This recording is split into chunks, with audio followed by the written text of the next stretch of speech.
bahorda ko'proq hidi o'tkir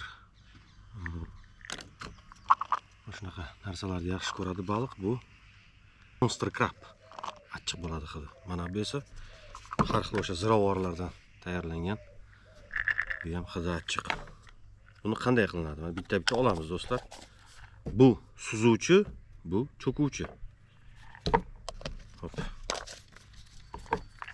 Piltonkamiz qolmagan ekan, bo'lmasa mana pavodokni piltonkadan qilgan bo'lardik. Buni nima qilamiz?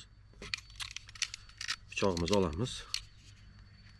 Yarmidan sal uchdan bir qismini shunaqa qilib kesamiz. Va buni ham mana shunday. Ikkalasini qo'yganimizda mana shunaqa qorboboga o'xshab, uchinchi qismi yo'q qorboboga o'xshab qoladi mana. Mana do'stlar, mana shunday. Tepada bitta kurchuk, pastda kurchuk. O'rtada o'sha chesnok aralashgan, har xil ziravorlar aralashgan yem. Bu yoqda bitta chuvalchang, bitta garoh, perlovka. Bu yoqda bitta chuvalchang, bitta makkay. Buterbrod deydimi, nima deydi? Birinchi zabrosni qilamiz do'stlar. O'zi boqqan tochkamiz bor. O'shanga otamiz.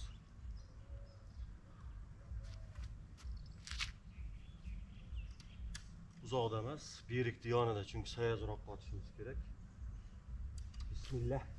Ana shu yerda. Ana shunday.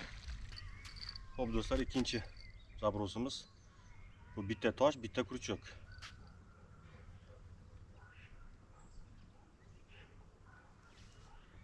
To'g'ri.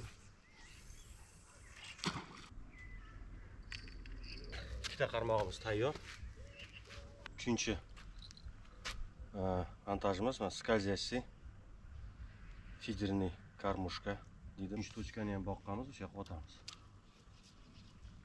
Ko'ramiz nimalarga. Endi biz do'stlar har doim aytgandek sababini qiluvchi insonlarimiz, rizqi Allohdan. Maqsadimiz dam olish. Baliq chiqsa bu bonus.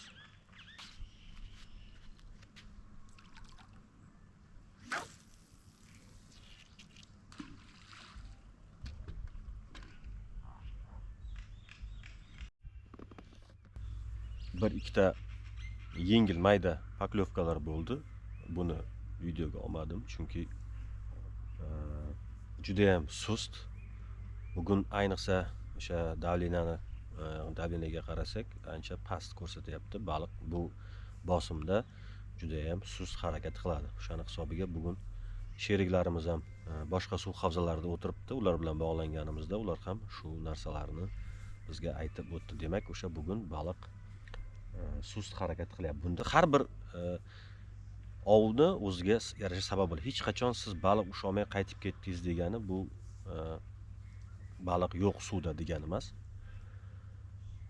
Qanaqadir o'ziga yarasha sabablari bo'ladi. Qayerdadir bosim xalaqit beradi, qayerdadir ob-havo, qayerdadir joylashgan joyingiz. Har bir narsani o'zining sababi bo'ladi. Shuning uchun har doim aytaman, sababini qilishda to'xtamasligimiz kerak. Biz sababini qiluvchilarimiz, rizqini Alloh beradi. 3 ta qarmoq tashlaganmiz bugun. Bittasiga inline montaj, ikkinchisiga o'sha bo'yla va uchinchisiga chuvalchang va aparish.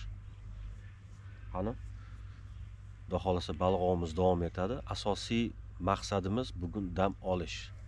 Baliq agar tushib qolsa bu bonus do'stlar. Bugungi kun yakunlandi. Bir ikkita mayda paklovkalar hisobga olmaganda baliq yo'q, natija yo'q. Balki o'sha bosim sabab bo'lgan, balki suv harorati pastligi sababdir. Bugun aka hozircha jim. Kechqurun ko'ramiz va ertaga kuni bilan hali shu yerdamiz. Videoni kuzatishda davom eting, xudo xolasa yaxshi natijalar bo'ladi degan umiddaman.